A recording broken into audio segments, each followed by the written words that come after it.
Good evening and thank you so much for joining us. I'm Laura Painter. And I'm Chris Thomas. We start tonight tracking the wildfires burning in LA County as we speak. Listen to this.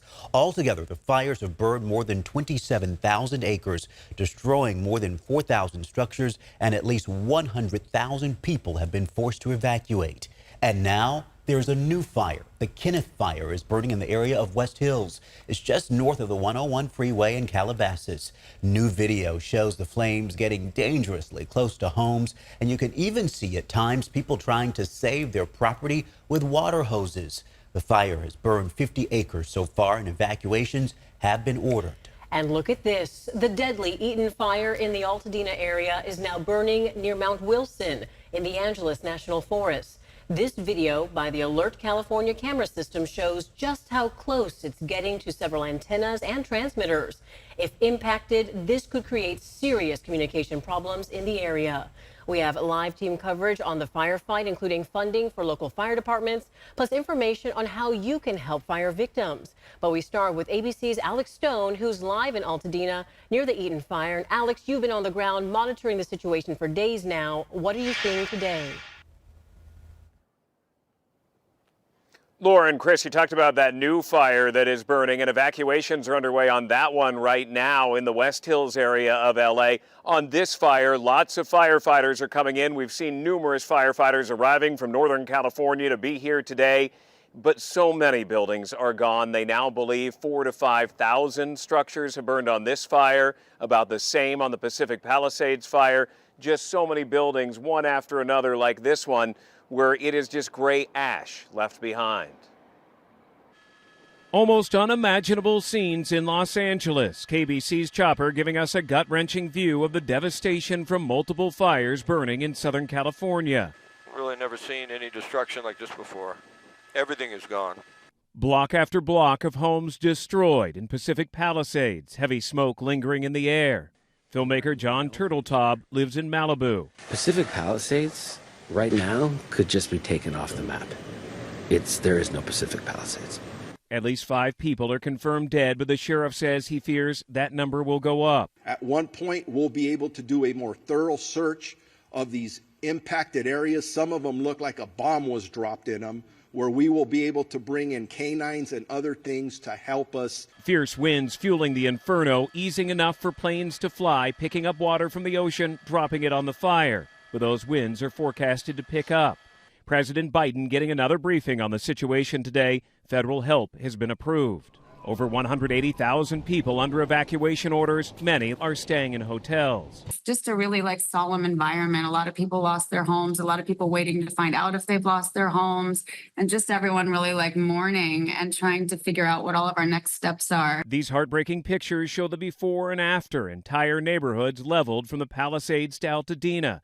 Amidst the devastation, neighbors helping neighbors. I mean, I don't even know most of them, and they're just, posting and out of the kindness of their hearts, they're helping, and it means so much to us.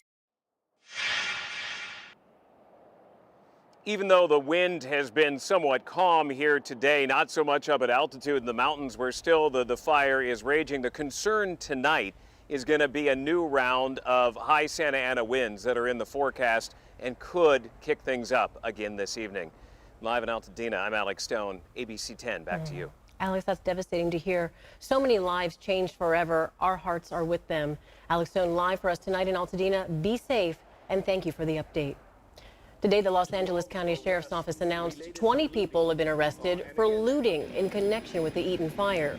They have now requested the California National Guard to help. The team is expected to help with everything from traffic control to infrastructure protection, and are expected to be in place as soon as tonight. Sheriff Luna also said they are working on implementing a curfew in the affected area. Today, President Biden received an update on the firefight. He announced the federal government will now cover 100% of costs for the initial disaster response. The White House says these funds will cover debris removal, shelter for families, and salaries for first responders for up to 180 days. He also announced generators for water supply, and more firefighting equipment is on the way. Today, the Secretary of Defense also authorized 500 wildfire ground clearing personnel from the Defense Department. and I've directed the department to continue working with Governor Newsom to identify additional resources that can be provided for public safety and security. And we've secured additional firefighters and firefighting aircraft from our ally in Canada as well. The president says state and federal officials will spare no expense to try and help. The ongoing fires in LA have caused many people, especially lawmakers, to criticize how the governor and LA mayor are handling the situation. This is going on as lawmakers at the Capitol are in the middle of a special session to prepare for legal battles with the incoming Trump administration. Republican Assemblymember Bill Asaley sent Governor Gavin Newsom this letter demanding a stop to the special session to focus on the firefight in LA. He says a special session should be called to find more resources for the firefight instead of trying to fight the incoming president. I just believe that's the wrong policy and priority. We should be focusing on fireproofing the state. Lawmakers are expected to continue the special session hearing Monday. Still to come, on to the point tonight at 6:30, Asaley's criticism of the LA mayor and her response.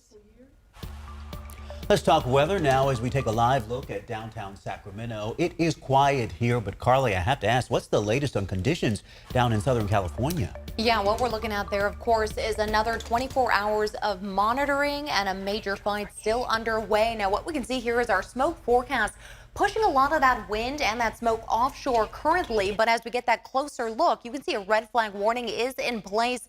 And we're also looking as we move through Thursday into Friday, that smoke will continue shifting from offshore, then continuing to move toward the west there, moving a lot of that smoke out of the area. But taking a look at the current air quality, we're seeing extremely healthy air quality, hazardous and very unhealthy air quality around that area. But we're also looking at that smoke sitting in place until we start seeing things slowing down in the overnight early morning hours. We'll see a little bit more of a pickup happening in that direction. The red flag warning is still in place until 6 p.m. on Fridays. We, again, still have another 24 hours of this with the high wind warning also in place. Looking at our futurecast winds, look at how fast it's moving down slope.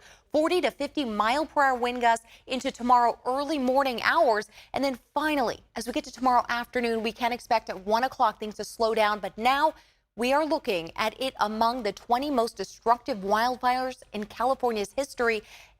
Number 18 spot is the Palisades fire now, pushing over 1,000 structures burned.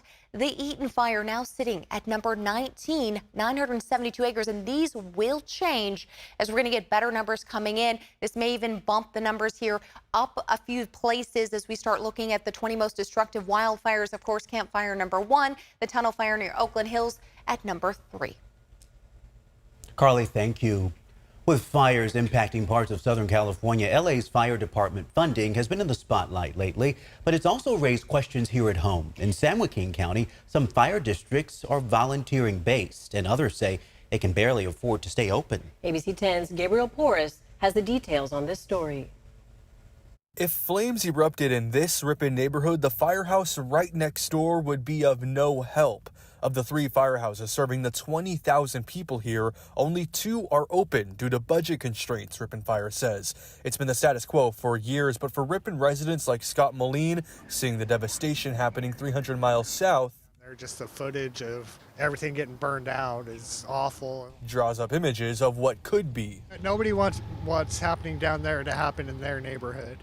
It's why Ripon Fire tried to pass a property tax increase to be able to staff one more fire station.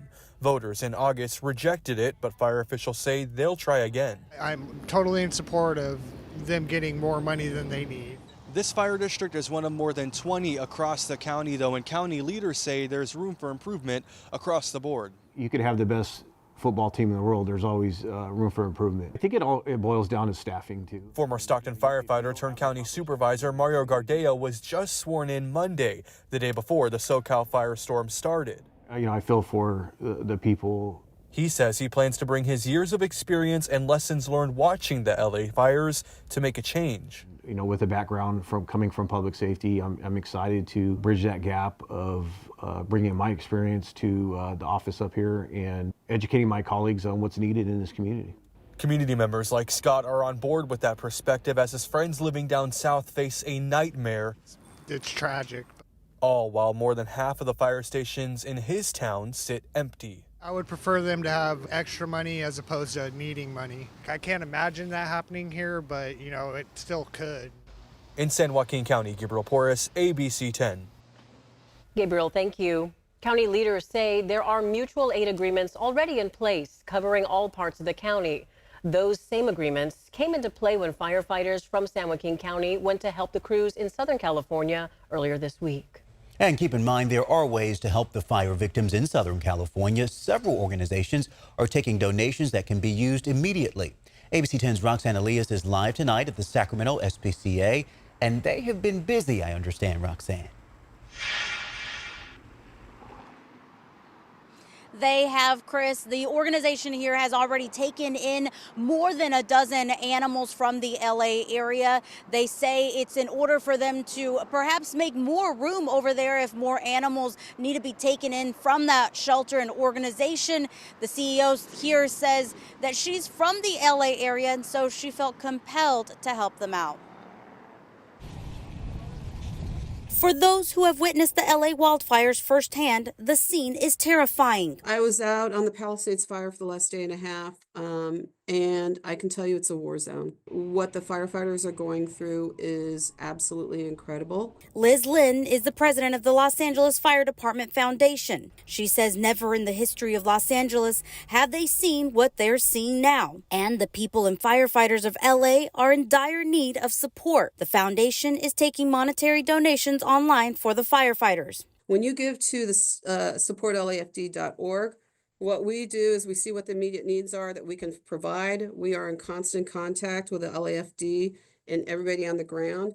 We are providing anything that they need at the moment that they need it. The American Red Cross is also boots on the ground, helping provide shelter for people who have been affected. So far, they've sent out 8 volunteers from the area to LA. You can go to redcross.org and make a donation. The designation in this case would be for disaster response. Here locally, the Sacramento Society for the Prevention of Cruelty to Animals is also thinking about the helpless animals left behind. The CEO, who moved here from Los Angeles, says she felt the need to reach out to the Pasadena Humane. Wednesday night, members of SPCA drove there to pick up 17 animals to help them make room for others and brought them back to the Sacramento shelter. The biggest thing that people can do to help us right now is to come down and adopt.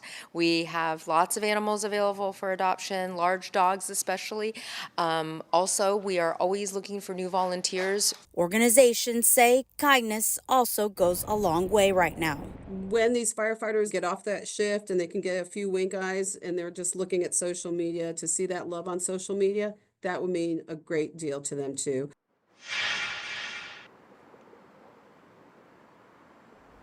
The American Red Cross says you can protect yourself from scams by being cautious and doing your homework before donating to some of these organizations. And if you don't know already, there's actually a website where it gives you some type of report card on some of these organizations so you can see what they donate to and what not.